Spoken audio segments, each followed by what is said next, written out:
Pour José, employé des pompes funèbres, son équipement de protection est devenu comme une seconde peau. Nous avons peur tous les jours, malgré toutes les précautions qu'on prend. C'est dur. Psychologiquement, c'est éprouvant. C'est tous les jours. Samedi et dimanche compris. En temps normal, cette entreprise réalise une quinzaine de mises en bière par mois. Un chiffre qui a plus que doublé en janvier. Pour les morts du Covid, à cause du risque de contagion, aucun soin n'est pratiqué. À la place, le linceul est désinfecté et les cercueils emballés hermétiquement. On fait l'isolement du cercueil. On isole tout le tour pour être bien sûr que rien ne sorte.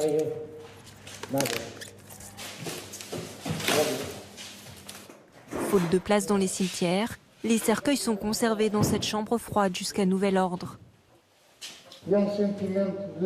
On se sent impuissant. On ne peut proposer aucune autre solution. Il n'y a plus de place nulle part.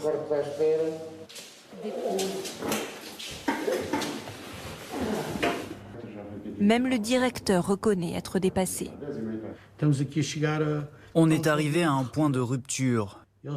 Les politiques doivent mettre un point final à tout ça. Il faut tout fermer de façon à stopper la propagation. Depuis le 15 janvier, le Portugal a dû se résoudre à reconfiner. Avec plus de 13 000 morts, dont la moitié depuis le début de l'année, la situation est critique. Par rapport à ses 10 millions d'habitants, cela en fait le pays le plus durement touché au monde. Devant cet hôpital, dans la banlieue sud de Lisbonne, les ambulances doivent faire la queue avant d'entrer. Submergé, l'établissement a dû faire appel à la garde civile. Ici, on procède à un premier tri de patients. Les moins malades sont renvoyés chez eux avec un suivi médical, mais on manque clairement de personnel pour examiner toutes les arrivées. On manque notamment de médecins et d'infirmiers. Ici, les 30 lits de réanimation sont tous occupés. Sur le parking, les ambulances font désormais office de lits supplémentaires. À l'intérieur des patients, certains placés sous assistance respiratoire. Comme on n'a plus un seul lit disponible, on doit attendre qu'une place se libère dans la région pour envoyer ces patients. On a beaucoup de personnes âgées, mais on a affaire à des malades de tous les âges. Je n'ai jamais vu ça avant. En moyenne, il faut attendre 12 heures avant d'obtenir une place, comme l'a constaté notre envoyé spécial.